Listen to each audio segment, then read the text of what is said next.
بسم اللہ الرحمن الرحیم۔ السلام علیکم۔ ایک بار کا واقعہ ہے کہ حضرت بی بی فاطمہ گھر کے تمام کام کر کے چکی پیس رہی تھی اور رو رہی تھی۔ حضرت علی گھر آئے، دیکھا کہ گھر کے سارے کام ہو گئے ہیں اور فاطمہ چکی پیس رہی ہے اور رو بھی رہی ہے۔ حضرت علی حضرت بی بی فاطمہ سے پوچھنے لگے، اے فاطمہ، تو کیوں رو رہی ہے اور یہ پانی کس لیے گرم ہو رہا ہے اور اتنا سارا آٹا ایک ساتھ کیوں پیس رہی ہو؟ بی بی فاطمہ رو کر فرمانے لگی، اے میرے پیارے شوہر، آج میں نے ایک خواب دیکھا ہے کہ میرے ابو جان کسی چیز کو تلاش کر رہے ہیں۔ میں نے ان سے پوچھا، اے ابا حضور، آپ کس کو تلاش کر رہے ہیں؟ تو میرے پیارے ابا حضور حضرت محمد صلی اللہ علیہ وسلم نے فرمایا، اے فاطمہ بیٹی، میں تجھے تلاش کر رہا ہوں۔ بی بی فاطمہ رو کر فرمانے لگی، آج کا دن میرا اس دنیا میں آخری دن ہے، آج میں نے اللہ کو پیارے ہو جانا ہے۔ حضرت علی یہ بات سن کر بہت زیادہ رونے لگے اور فرمانے لگے، اے فاطمہ، ابھی تک تو پیارے نبی کے بچھڑنے کا دکھ ہمارے سینے میں ہی ہے اور تو اپنے بچھڑنے کی بات کر رہی ہے، میں تیری جدائی کو کیسے برداشت کروں گا؟ تو بی بی فاطمہ فرمانے لگی، جس طرح آپ نے میرے ابا حضور کی جدائی کا غم برداشت کیا ہے، بالکل اسی طرح میری جدائی کا غم بھی برداشت کر لیجئے گا۔ حضرت علی پوچھنے لگے، یہ پانی کیوں گرم کر رہی ہو اور اتنا سارا آٹا کیوں پیس رہی ہو؟ آج کے دن بھی تم کام کر رہی ہو، تم نے بہت کام کر لیے ہیں۔ بی بی فاطمہ رو کر فرمانے لگی، اے میرے پیارے شوہر، آپ کے بھی تو حق ادا کرنے ہیں۔ میں پانی اس لیے گرم کر رہی ہوں تاکہ اپنے بچوں کو اپنے ہاتھ سے نہلا سکوں۔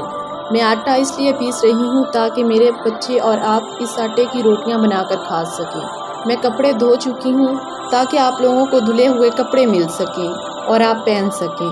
میرے بعد میرے بچوں کو کون آٹا پیس کر دے گا؟ یہ کہہ کر بی بی فاطمہ بہت زیادہ رونے لگی اور ساتھ میں حضرت علی بھی رونے لگے۔ حضرت علی حضرت بی بی فاطمہ کو سمجھا کر وہاں سے اٹھا لیتے ہیں، یہ کام نہ کرو۔ تب حضرت بی بی فاطمہ کی طبیعت بہت زیادہ خراب ہونے لگتی ہے، ان کو تیز بخار ہونا شروع ہو جاتا ہے۔ حضرت علی رو رہے ہیں، حضرت بی بی فاطمہ بھی رو رہی ہیں۔ اتنے میں گھر میں حضرت امام حسن اور امام حسین تشریف لے آتے ہیں۔ وہ دونوں اپنے ماں باپ کو روتے دیکھتے ہیں تو اپنی ماں کے سینے لگ جاتے ہیں۔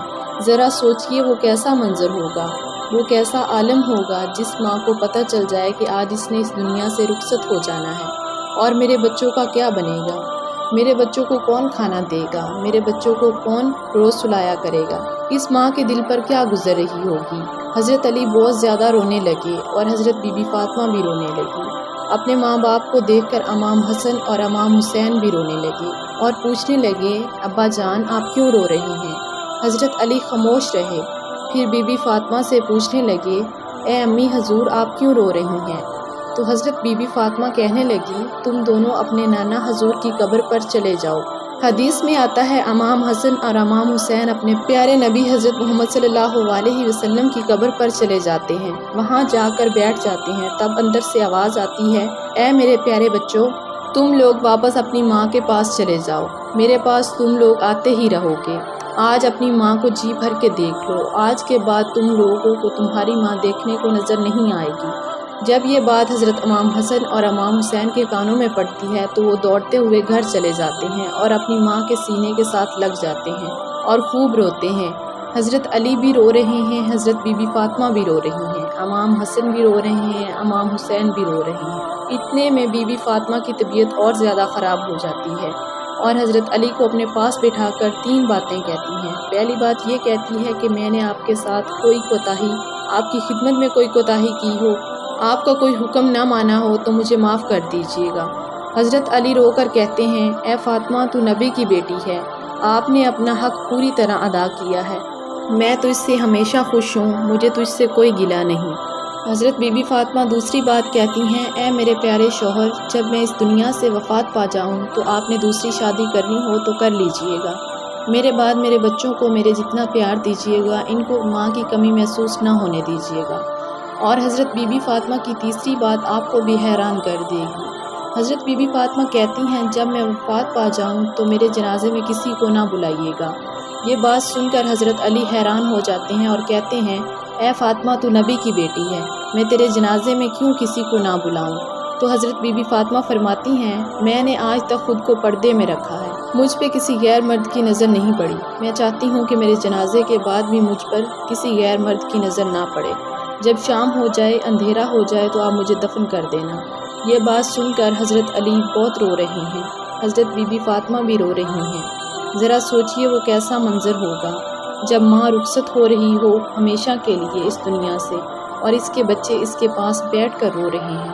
اس کے بعد حضرت بی بی فاطمہ ایک اور بات کہتی ہیں کہ میں نے آج روزہ رکھا تھا۔ میرے ابا جان نے میرے خواب میں آ کر مجھے یہ کہا تھا، اے فاطمہ تو سحری علی کے دسترخوان پر کر اور افطاری میرے ساتھ کرنا۔ یہ بات کہہ کر حضرت بی بی فاطمہ اللہ کو پیاری ہو جاتی ہیں۔ حضرت بی بی فاطمہ کو کفن پہنایا جاتا ہے، ان کا جنازہ اٹھایا جاتا ہے۔ روایت میں آتا ہے کہ جب حضرت بی بی فاطمہ کا جنازہ اٹھایا جاتا ہے تو ایک طرف سے حضرت علی کندھا دیتے ہیں اور دوسری طرف سے حضرت امام حسن کندھا دیتے ہیں۔ تبھی وہاں پر ایک صحابی آ جاتے ہیں جن کا نام حضرت ابوذر غفاری ہے۔ تب حضرت علی ان سے کہتے ہیں، آج نبی کی لاڈلی بیٹی کا انتقال ہو گیا ہے، ایک طرف سے آپ کندھا دے دو۔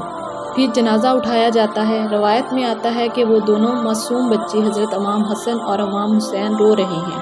حضرت علی بھی رو رہے ہیں، حضرت ابوذر غفاری بھی رو رہے ہیں، اور جنازہ قبر کے پاس رکھا جاتا ہے اور قبر کھود دی جاتی ہے۔ حضرت علی قبر کو دیکھتے ہیں جس میں حضرت بی بی فاطمہ کو رکھنا ہوتا ہے۔ حضرت علی بہت زیادہ روتے ہیں، ان کی داڑھی تک بھیگ جاتی ہے اور ان کے کپڑے بھی بھیگ جاتے ہیں۔ حضرت علی کبھی حضرت فاطمہ کو دیکھتے ہیں تو کبھی اپنے بچوں کو دیکھتے ہیں۔ حضرت ابوذر غفاری بھی رو رہے ہیں اور قبر سے کہتے ہیں، اے قبر کیا تجھے پتہ ہے یہ جنازہ کس کا ہے؟ یہ نبی کی بیٹی کا جنازہ ہے، یہ علی کی بیوی کا جنازہ ہے، جن کو امام حسن اور امام حسین کہتے ہیں، یہ ان کی والدہ کا جنازہ ہے۔ تب قبر سے آواز آتی ہے، میں رشتہ دار نہیں دیکھتی، اعمال دیکھتی ہوں۔ وہ آواز حضرت بی بی فاطمہ کے لیے نہیں تھی، وہ تو نیک تھی، وہ تو جنت کی عورتوں کی سردار تھی، وہ ہر گناہ سے پاک تھی۔ وہ آواز تو ہم جیسے گناہگار لوگوں کے لیے تھی۔ حضرت بی بی فاطمہ کو قبر میں دفنایا گیا اور حضرت علی اپنے دونوں بچوں کو سینے سے لگا کر وہاں قبر کے پاس بیٹھ کر روتے رہے۔ دونوں پیارے بچے بھی کافی دیر تک روتے رہے اور اپنی ماں کو یاد کرتے رہے۔ وہ ہمارے پیارے نبی کا گھرانہ تھا، وہ تو نیک لوگ تھے، ہر گناہ سے پاک تھے، جنت کے لوگوں کے سردار تھے۔ نافرمان لوگ تو ہم ہیں جن سے قبر ہزار سوال کرے گی کہ کون سے اعمال لے کر میرے پاس آئے ہو۔